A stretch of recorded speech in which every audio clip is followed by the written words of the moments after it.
Aquí tenemos el interior de una licuadora.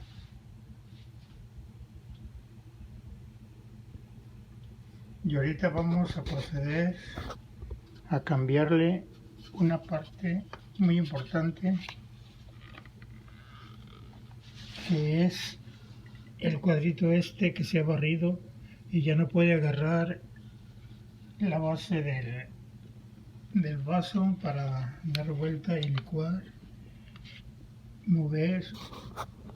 Y vamos ahorita a proceder a hacer este trabajo, a limpiarla también.